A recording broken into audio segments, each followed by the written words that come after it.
Oke,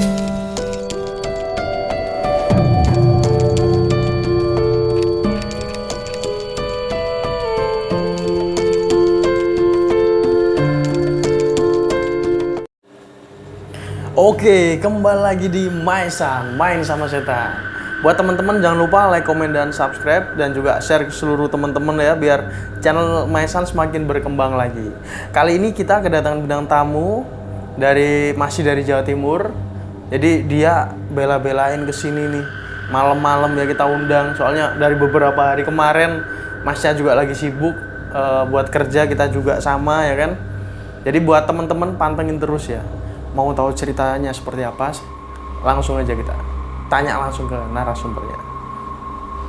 Selamat datang buat Mas siapa? Mas Udin. Mas Udin ya.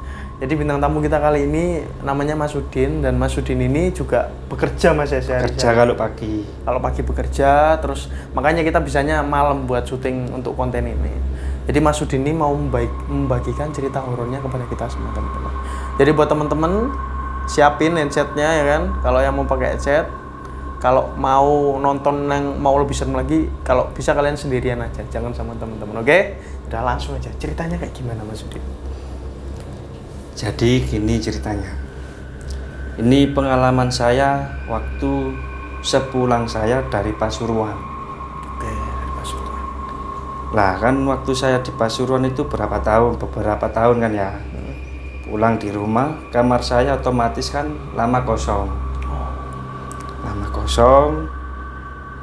Nah, malam pertama sepulang saya dari Pasuruan itu, saya sudah ngerasa nggak enak. Bersih-bersih pulang kan biasanya bersih-bersih dulu kamar. Ngerasa sudah kok gak nyaman. Tapi saya paksa untuk tidur di situ, di kamar saya yang lama saya tinggal itu. Oke.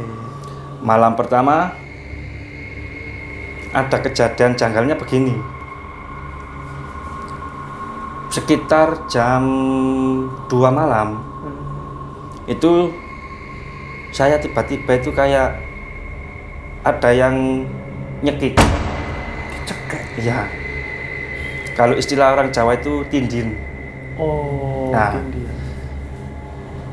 Terus keadaan setengah sadar, itu saya teriak nggak bisa.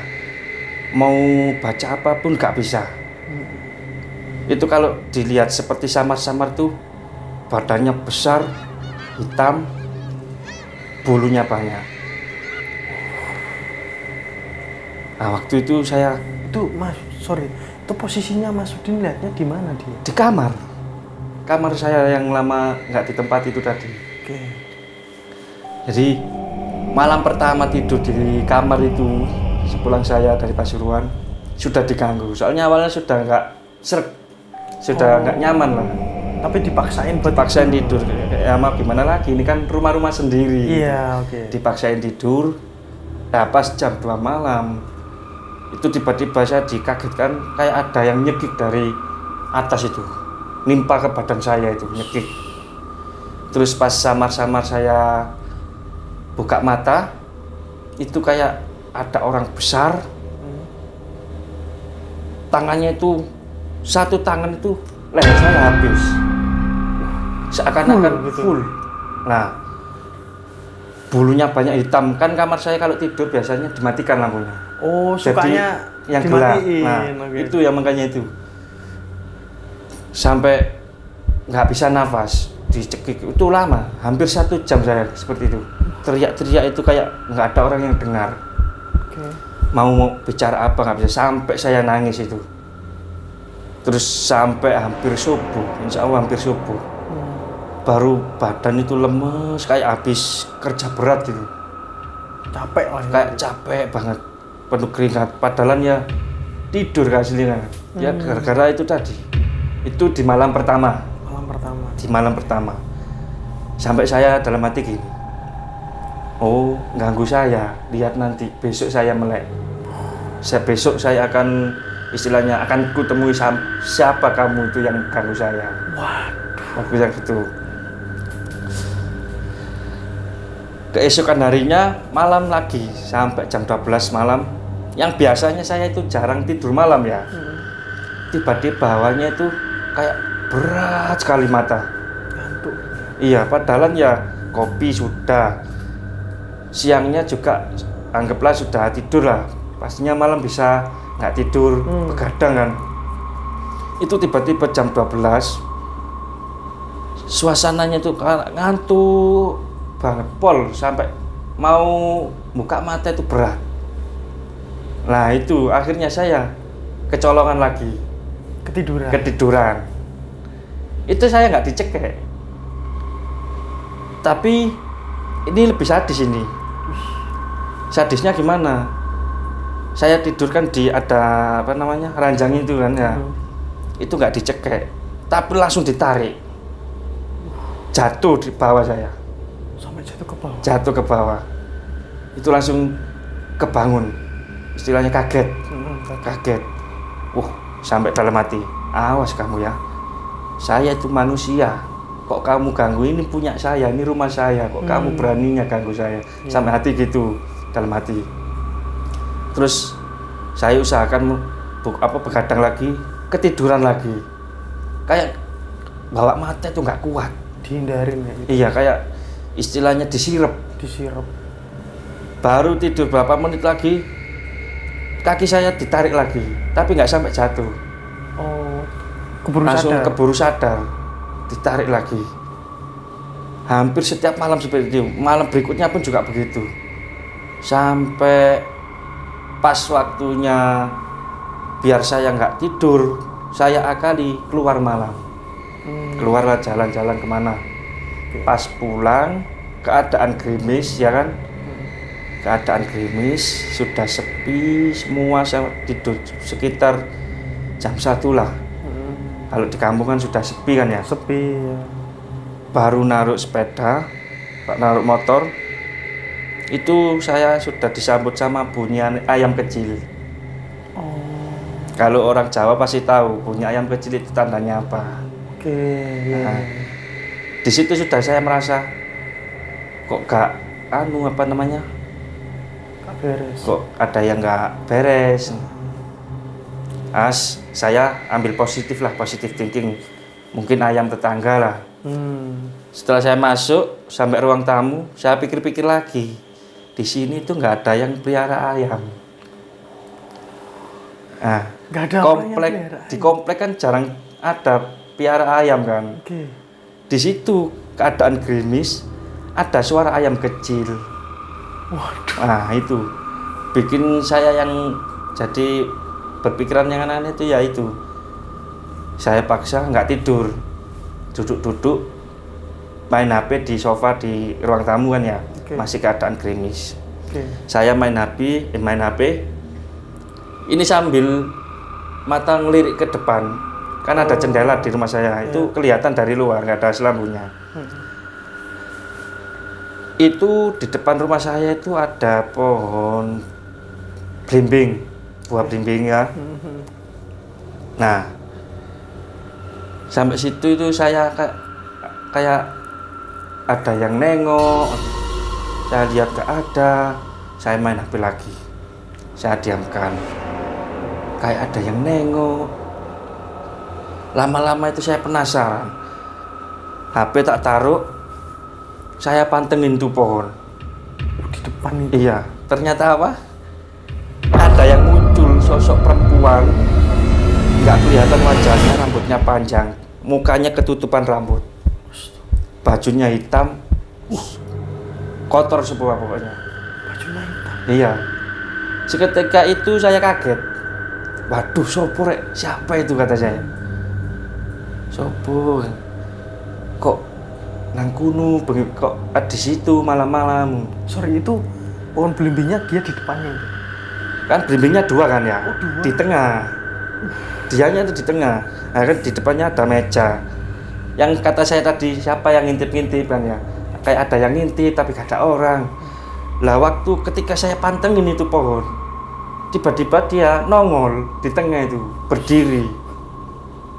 Nah, seketika itu bunyi ayam itu tadi hilang. Ketika muncul itu. Nah, bunyi ayam itu hilang. Terus pas saya kelihatan itu, saya coba pejamkan mata, pura-pura tidur lah. Pas saya buka mata masih ada di situ.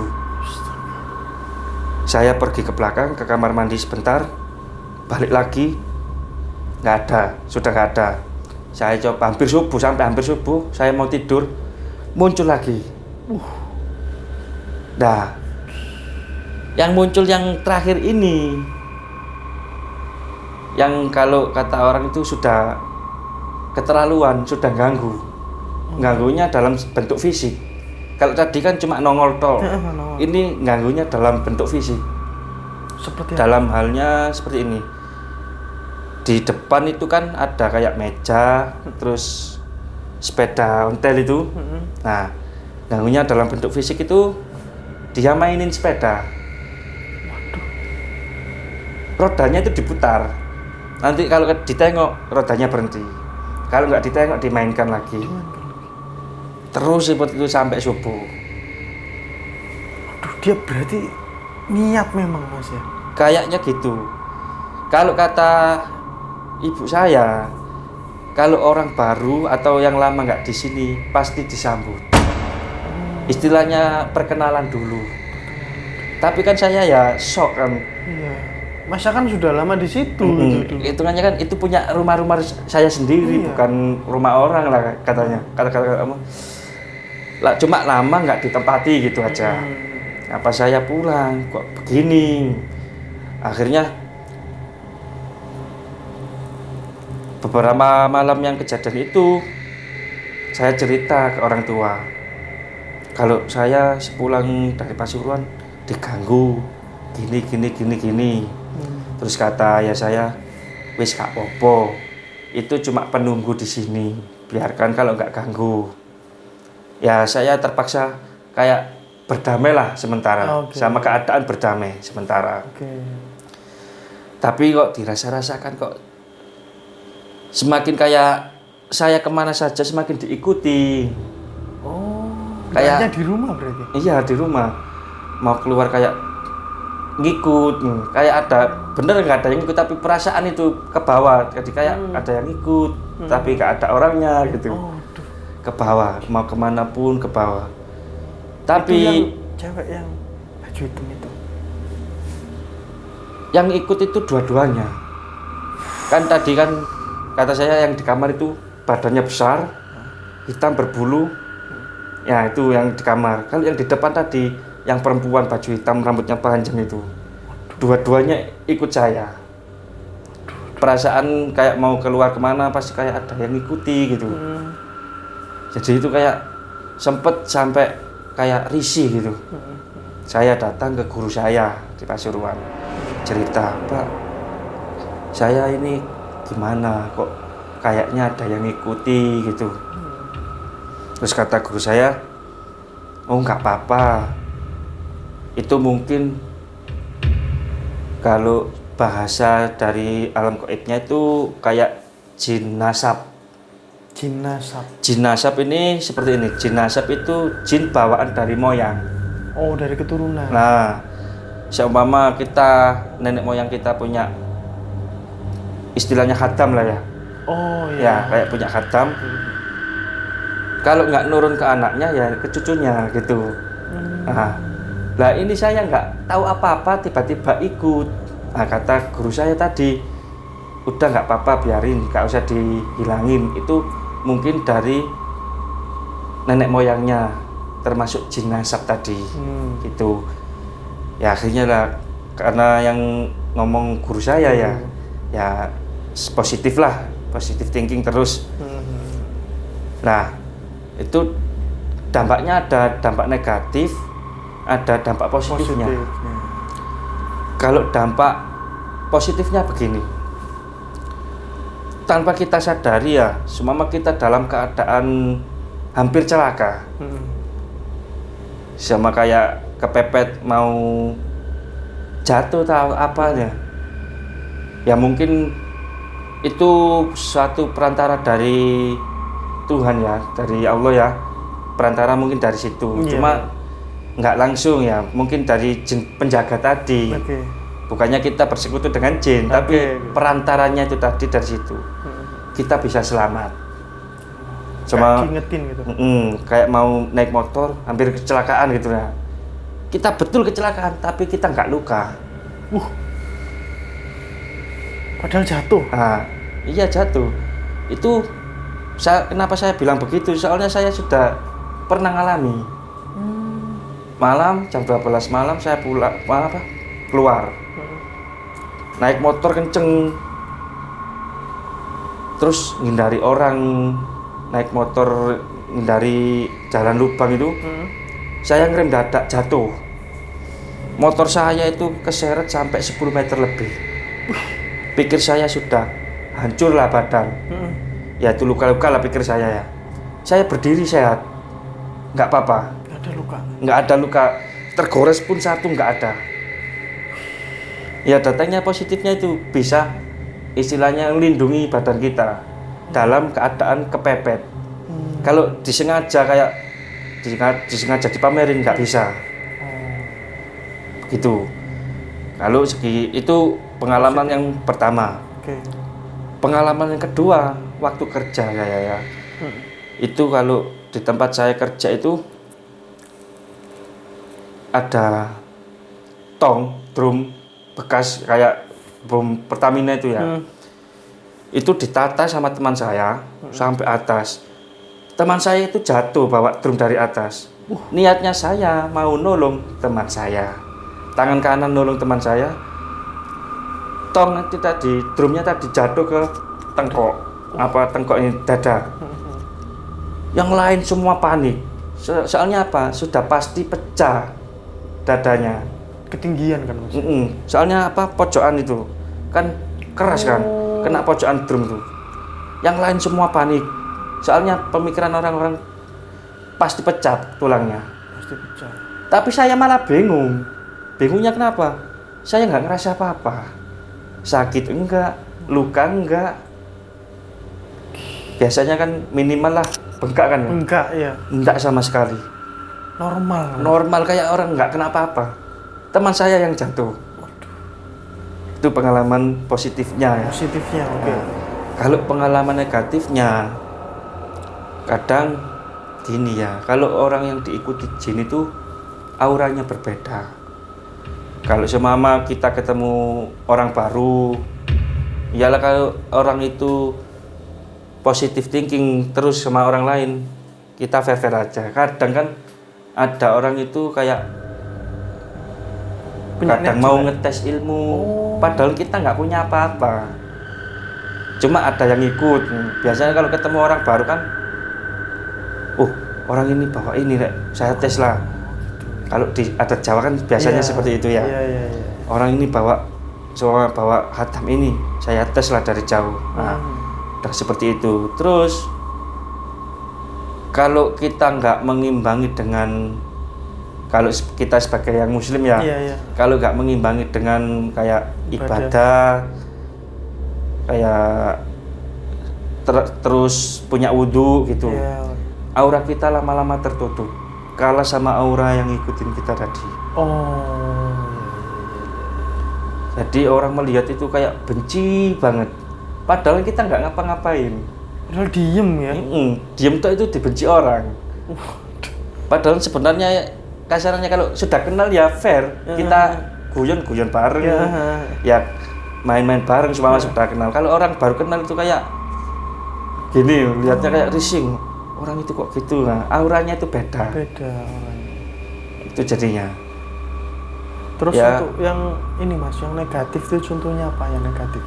Ya kalau negatifnya itu, kalau kita terus-terusan sama ngikuti apa yang ikut pada kita, kayak aku punya hatam gini, saya minta tolong pada hatamnya gini. Nah, semama dimanfaatin, minta pertolongan sama hatam atau jin kan ya. Nanti negatifnya nanti kita kelak nanti di akhirat dia meminta pertanggungjawaban. Kayak semua kebaikan sampean selama hidup diminta sama dia. Kita nggak dapat apa-apa. Soalnya apa? Dia merasa membantu kita. Kita kayak minta tolong kayak gitu ya. Itu kalau kita manfaatin hatam itu kadang. Kadang orang itu kan ambil kesempatan, diberi kelebihan bukannya dimanfaatkan yang sebaik-baiknya, malah dimanfaatkan. Ya, dimanfaatin sama dimanfaatkan kan beda. Iya, beda-beda. Kalau dimanfaatkan kayak dibuat kepentingan pribadi lah, kayak menyakiti orang, untuk mengganggu orang, merasa sombong. Itu nanti dampaknya kalau kita sudah mati nanti.